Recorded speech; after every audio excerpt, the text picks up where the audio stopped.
Hi all. So last week we saw how to make an optical amplifier. So today we are going to go slightly advanced and build our first laser. Okay. This week we are going to make optical fiber laser. Okay. So how do you make the laser? So how do you make a normal oscillator? So laser is a oscillator, right? So how do you make a normal oscillator? You give a feedback to a amplifier, right? You give a positive feedback to amplifier. So we are following the exact same principle in making a optical fiber laser. So what we do, we take optical fiber amplifier first, right? And we give a feedback to this amplifier. Okay, we use a optical loop for providing the feedback, and you get a laser. Okay, so we call it the fiber laser. So you would have learned about semiconductor lasers. Then of course helium ion lasers, gaseous lasers are there. I mean helium ion is a gaseous laser. Then you have the semiconductor laser. And now we'll see something which is slightly more interesting. This is a fiber laser. How it is interesting? There are a few advantages which none of these other lasers have. Like the fiber laser produces the laser within the fiber itself, right? So the light is already confined within the fiber. So you can easily take the light. You can easily take the laser to different areas for processing, right? So where does it find the applications? It finds applications in it is relatively high power. Fiber laser can really provide a lot of power. So it is used in applications which require a lot of power, like material processing, cutting, drilling, welding. All these things you can make use of the advantages of fiber laser. And then even medical applications, like all the fiber is already the laser is already confined to the fiber. You can easily take it to different places where you need the laser to be. So of course it does have a lot of medical application, and even in defense you can use fiber lasers.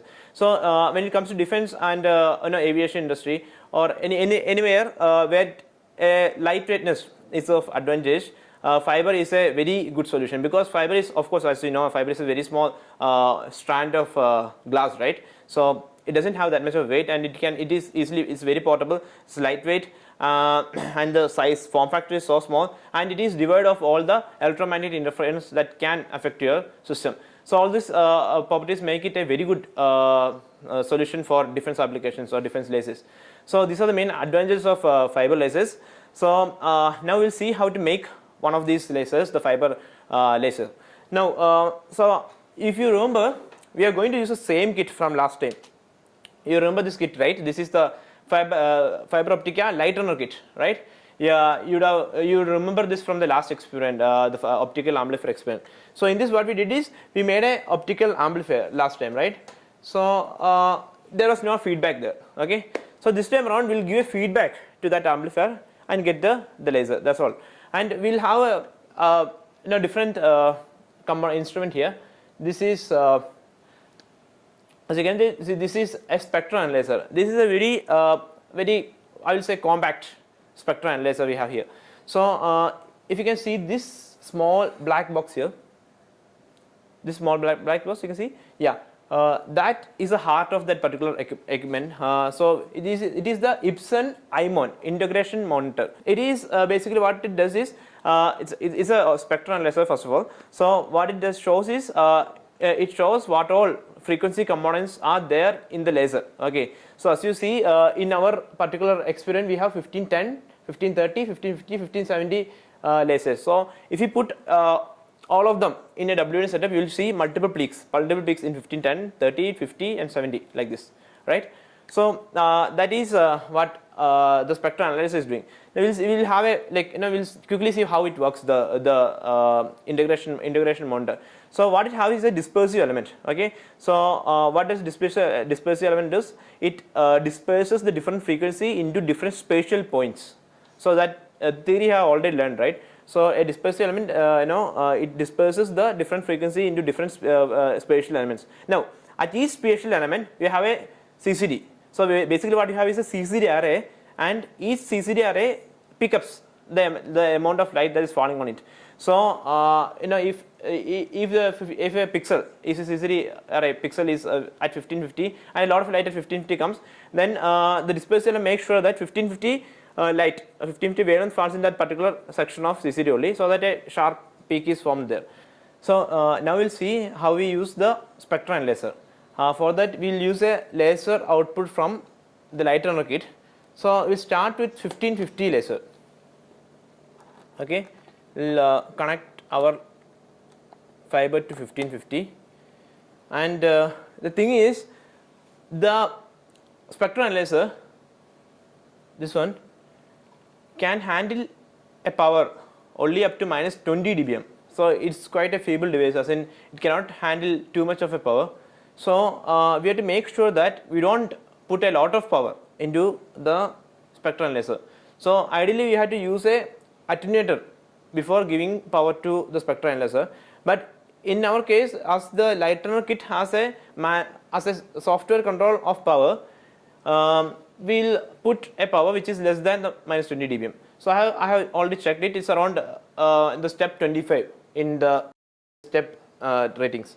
So first I'll start with 1550 laser. We'll put in the continuous mode operation, and the step is 25, which is less than it is almost minus 21 dBm. Okay, and we'll see how the output in this software is changing. So how it is happening is that CCGR's output is given to the software here. It is IMON Phytol ESB2 evaluation software. So that software will show you what is the power levels of each wavelength that is input on that. So now you can see it's just some noise now. So I'm going to turn on the laser now. Okay, so I'm going to start. So I'm turning it on now. So laser is on. So you can see that at 1550, around 1550, we have a peak. That signifies that there is a lasing that happens at that wavelength. So as you can see, there is now particular frequency that is specific there. That's mostly noise there. So I'm going to turn on the laser now. I'm going to turn on the 1550 laser in continuous mode operation at the step 25, which is around minus 21 dB of power. I'm going to start now. So yeah, now you can see that a peak has appeared, and all the noise has been suppressed. Not suppressed, the peak is so high that you don't see the noise that clearly. So 1550 nanometer, you can see it's around 15, I think 1549 probably. So that is what is being lased. Now we'll try and see how the spectrum changes when I change the laser. So I'm going to give a 1570 nanometer laser. I'm going to select it from the light runner kit. I'm going to change the connections here. I put 1570 now. The spectrum is slightly beyond 1570.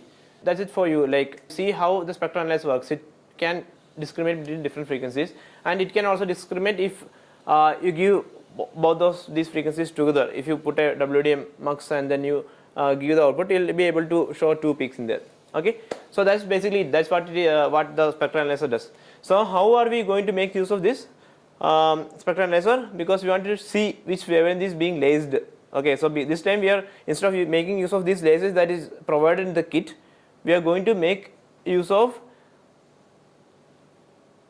the amplifier, right? The amplifier that is present in this kit, and build our own laser. Okay, so we want to know which wavelength we are lasing at, which wavelength we are our laser which we are going to build is going to lace. So we have to of course use a spectral analyzer. In all the other experiments, we are already using a laser whose wavelength was known. So in most of the case, we could do away with a spectral analyzer, but not in this experiment, because we want to know which is the wavelength that is being laced.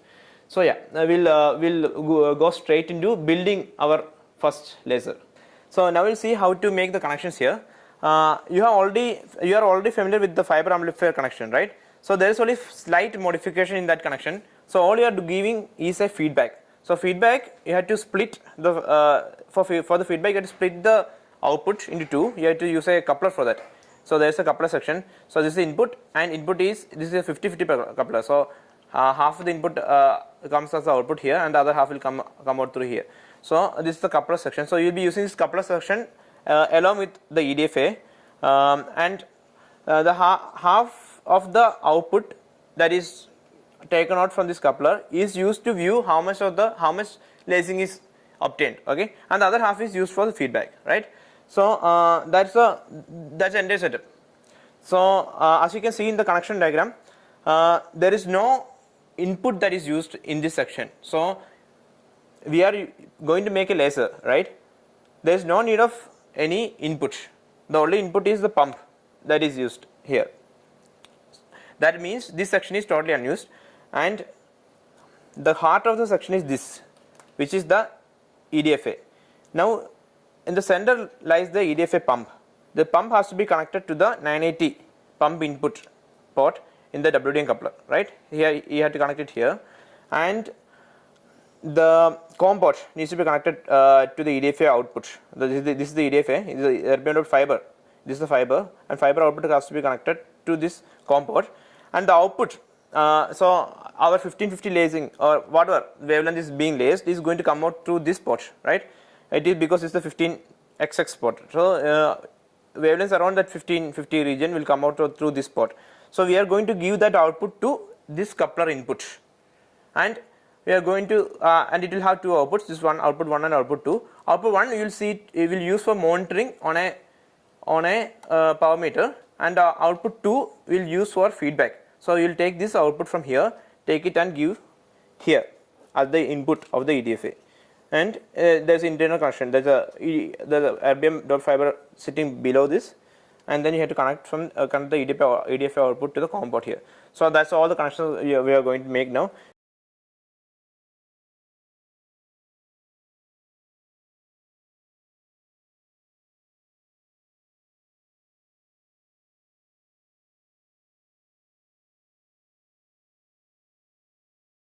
As you can see, the connectors are all set now. Now we are going to turn on the pump laser. Okay, for turning on the pump laser, we will go back to our software interface here. So as you can see here, we have deselected the 1550 nanometer laser because there is no need of any input. This is a oscillator, so there is no input. This is laser, so there is no need of any input, and we have the only input is the 980 nm pump laser. So we are giving a zero step, means there is 0 power, and you can start the experiment, and of course there won't be any output. As you can see in this power meter, there is 0 output. Okay. Now what we are going to do is we are going to increase the pump power. We are going to increase the pump power in steps of 10 or 20 or something, and you will see how the output laser power looks like. So as you know, laser is a threshold device. So until a particular amount of pump is there, laser won't turn on.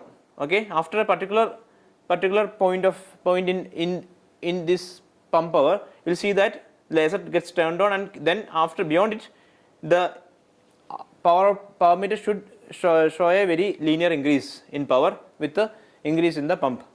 So you will see whether that happens now. So if that happens, we will successfully claim that we have made our first laser, right? So we'll see by increasing the pump. So at 0 you can see that there is, we are going to start the experiment, there is 0 output. Okay, so at step 10 we'll see step 10. So again 0 it is. We'll see with step 20, but no, step 20 is also not giving any output. So because the pump laser itself starts giving very good power only after step 25 and all. Let's see step 30. With step 30 we should start seeing some output power. So because now the pump is there, so some lacing should have happened, it has started to come. Okay, so you can see minus 26 is there. So again this might or might not be lacing, probably this is the amplified spontaneous emissions that may be there. And then but these are the AC is the one which gets fed back and which causes laser. So the question is whether you have enough feedback, right? Now we'll go for step 40. Okay, in step 40 we have minus 2. That means that minus 2 is pretty impressive power. So almost 0.5 milliwatt of power, right? So that's pretty good power. So that means that your laser is on. Okay, now from here on you should have an increase in power with increase in the pump power. See, you have 1.3 dB, that is pretty high, and then this is step 60 or 3.2 dBm power. So that means that it is we have made a laser which is more powerful than the inbuilt lasers that is already present in the LightNano kit. So that's it, we have successfully built our first fiber optic laser. So now what you are going to see, you have to plot the step increase in the pump power with the output power. As you plot the increase in the pump power, with the output power, what you see is like, it will be almost 0 and suddenly it will start rising like this. So it's a threshold kind of operation. So that some results will be flashed in the screen now. And after this, the next part of characterization would be to see what is the wavelength that is laced. Okay. So for that we have to connect this setup to the spectral analyzer there. Okay. So for that we'll stop this experiment now and we'll make the connection to the spectral analyzer. So before making that connection, one thing you have to make sure is that you have to use something known as a variable optical attenuator that is placed here. The imon cannot take power more than minus 20 dBm. So you have to attenuate the optical power that is coming out of the fiber laser. So as you know, we have almost 3 dBm of power. So we have to use something known as a optical attenuator, variable optical attenuator here. So we are taking out the output from this port. This is the output port, and then connecting to the input port of the VOA. Okay, and from the output port of the VOA, we are connecting it to the power meter. Okay, here we have the power meter. I am going to turn on the light. Okay, so now it is turned off. I am going to turn on the pump and hence turn on the laser that we have built. Okay, so pump is on. So the lasing would have started now. So the knob is already in some position, so I am going to rotate it further. For more rotation, you have to for more attenuation, you have to turn clockwise. So see, you can see the attenuation is increased, right? So you can put minus 21 dB of power. So yeah, I think this should be enough. Minus 20.9 or slightly high, 21 you can put in the imon. So that's it. In the output we have minus 21 dB, and input of course is almost 3 dB. Right, so I am going to take this output from this power meter and connect to the imon input.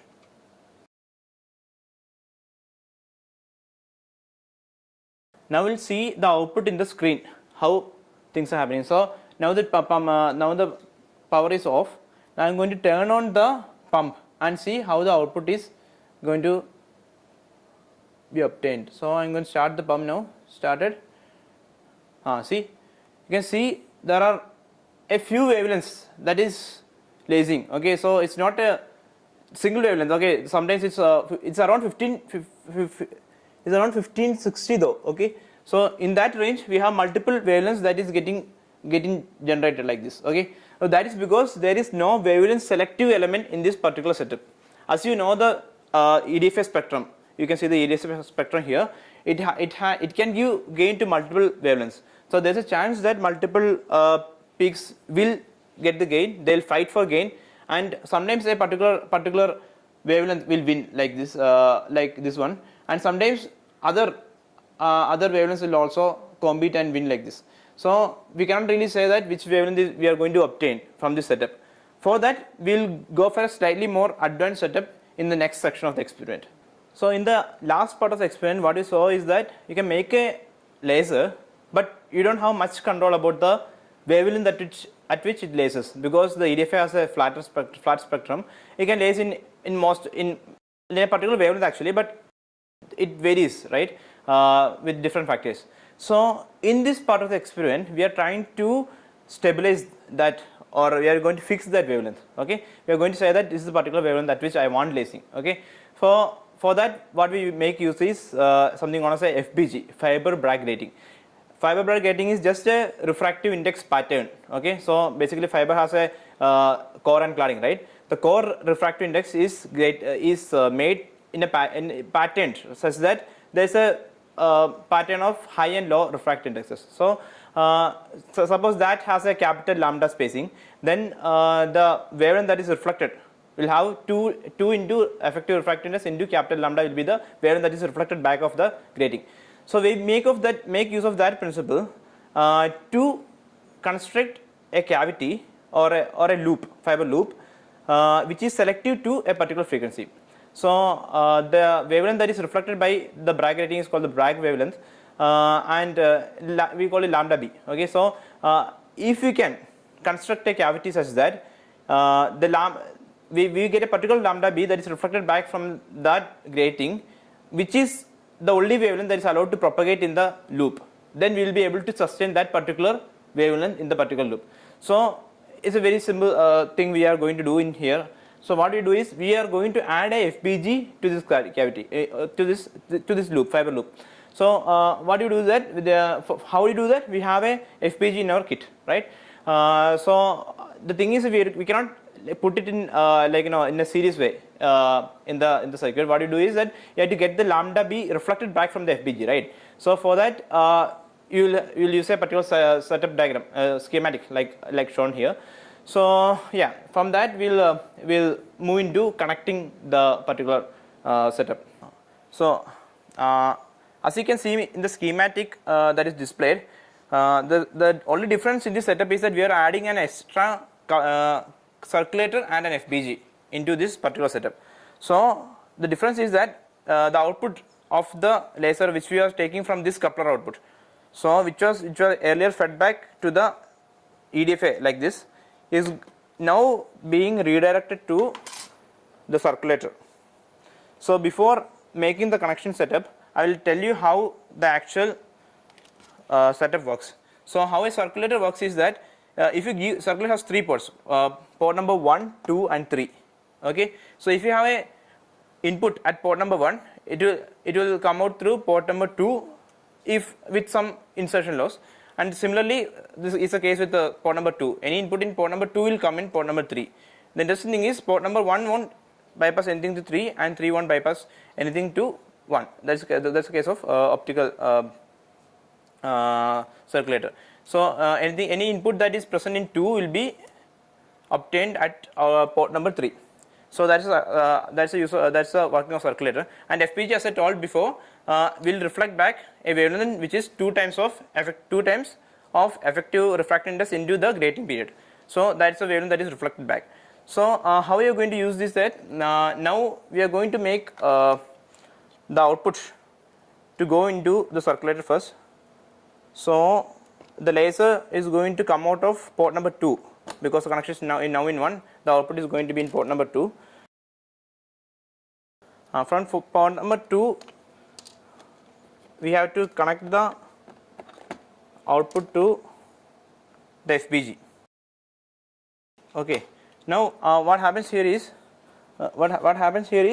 the laser that is coming out of coming into the port number 1 is going to into port number 2, and there is a FPG that's there. Okay, so only the wavelength, only 15, so it is here 1550 it is. Okay, only 1550 gets reflected back through that port, from that FPG. So that will come in through, so that will come in back through this fiber into port number 2.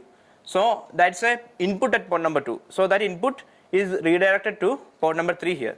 So all you have to do to finish the loop is connect this port number 2 to the input of this EDFA. So that is what we are going to do right now. We are going to take a fiber and make the connection.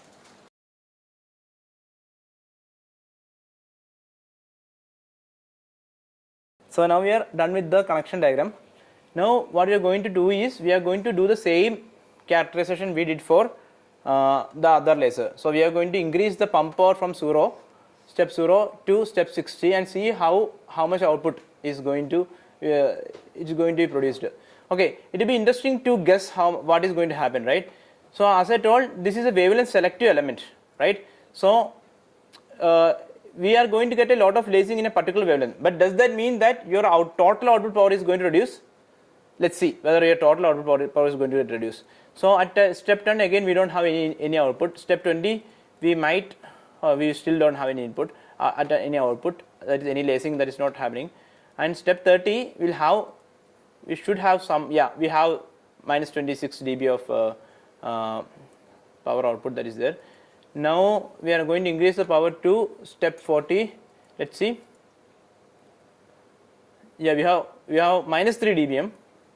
So the pattern is not exactly following the other case, but still we can see that after threshold we are almost getting a linear kind of increase in the power, and with step 60 we can see that we got almost 3.04 dBm. So what this means that the total amount of power that is generated in both cases is almost the same, except for some additional losses that is happening here, probably because of the circulator and all.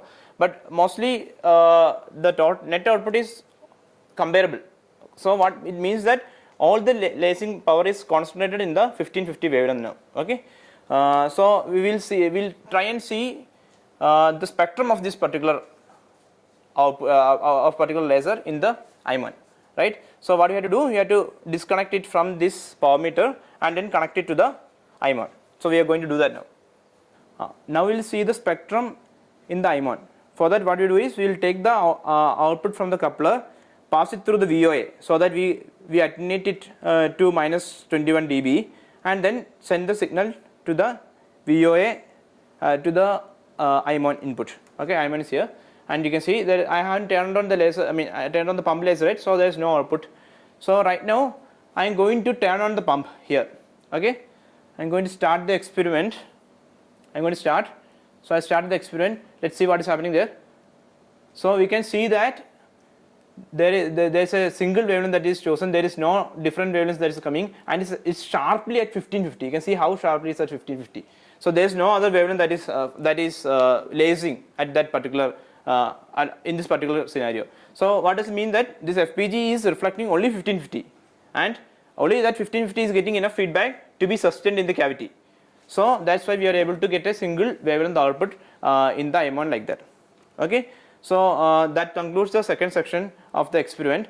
Of course, you can characterize the laser by for finding the threshold pump power and all. But this is probably the more important result here, because the frequency selectivity of FPG. Now you have learned how to get a single wavelength lasing. The question arises, like, can we change that single wavelength? Can we tune the wavelength output from a laser? So laser is of course a single or it's always a single wavelength that is being lased, but that wavelength can change across with the time, or with losses, or with some thermal effects or something. So now the question is, can we manually, or can we use some mechanism to tune the output wavelength of a particular laser? So this is in the third part of experiment, we are going to do the exact same thing. We are going to make the laser tunable. So how can we do that? We are going to use the losses in the cavity to this effect. So how do you do that? So assume this is the EDFA spectrum, looks something like that. Okay, and imagine this is the net losses in the cavity. Okay, the losses is independent of the wavelength. So it is the wavelength here, lambda, and the losses is independent of the wavelength mostly. Okay, now where does the lasing happen? Lasing happens at either this point or this point, right? So preferably lasing happens at this point because of the higher with lower absorption and higher emission. So the contrast between emission and emission and absorption cross section is slightly higher here. So we'll get, it's preferably it get a lasing here. So that's how we end up with a lasing at this point. Okay, we'll get something like this. So intuitively we can guess that if you can increase the losses in the cavity, right? If you can keep increasing it something like this, we should be able to get a lasing at this particular wavelength, which is a different wavelength, compared to the first case. This is maybe lambda 1, maybe lambda 2, right? So if we keep increasing the wavelength, we'll end up having like lasing at only 1530. 1532 is the peak gain for a EDFA. Okay, so by adding excess losses to the cavity, we can actually tune where the lasing is going to happen, right? So if you keep on increasing too much losses, then a point will come that only the peak max gain point, that is 1532, can only lase. So this is a way of tuning the wavelength output from a laser, from this particular fiber laser. So we are going to do the exact same thing. So instead of doing the characterization with pump power and the output power, we will go straight and see the spectrum. Okay. So now we'll make the connections as seen in the schematic. So the only change that is happened here is that from the output of the coupler, the VOA is connected like this. So the output of the VOA is connected back to the EDFA. So it's a similar setup compared to the last one. Okay. So that's all the change that is made here. So now the variable optical attenuator is within the cavity. Okay, and here we can see the pump is off. I am going to start. Okay, with the maximum pump I am going to start. Okay, as you would have noticed, we have only one VOA that is in the setup, right? So as there is no VOA that is currently available within the kit, we are going to use something known as a fixed attenuator. This is a 20 dB fixed attenuator. Okay, so you can easily plug it in like this. So this block is attenuation block. Okay, so it will add 20 dB of attenuation to your signal. So that we don't want to use a VOA from another kit or something. So we can plug it in. So the output to be given to the IMON needs to be less than minus 20, right? So it's almost 30, almost 3 dB. So we will add some minus 20 dB of attenuation. So we'll connect it to the input of the IMON. We'll connect it here like this. Okay. So you would have noticed the problem, right? You have 3 dB output of laser and you have only 20 dB of attenuation. That means you have minus 17 dB power that is coming out of attenuator also, which is too high for the IMON. So what we do is we decrease the pump power a bit. We are putting in step 45 instead of step 60, so that we get a power output of minus 21, which can be given to the IMON safely. So the laser is turned off now and the attenuation in the loop is at the minimum point. Okay, so we'll see what is the spectrum going to be like. You can see the spectrum is at 1560. This is 1560 and you have multiple peaks. Of course there is not a wavelength, there is not a wavelength fixing element there. So there will be some multiple modes around that that particular wavelength. So it is around 1560. You can see multiple wavelengths that is lacing, multiple modes that is lacing, multiple longitudinal modes are lacing around that 1560. So if you increase the loss, we should see the wavelength shifting. So I am increasing the losses in that attenuator. You can see that it is slightly shifting. So you can see the shift, right? Shifting, and see now multiple wavelengths are supported at simultaneously and suddenly it shifted to 1530. You can see that it is going to 1530 where it has the maximum gain. So today you should be proud of building our first laser. So you build a fiber laser for the first time and you saw that the wavelength can be tuned. You saw that it has a threshold at a particular point and from beyond which there is a linear increase of the optical output. Coming to wavelength part, there are two ways of controlling it.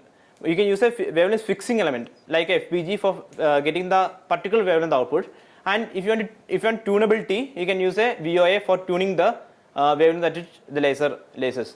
So I hope that was a very enriching session for you guys, and hope it improves your knowledge and curiosity in learning more of optics. And I especially thank my friends Nirjar here and Bhagat for assisting me with this very fast session, and thanks for our cameraman Akshay also. From our team, we say all the best to you guys. All the best, guys.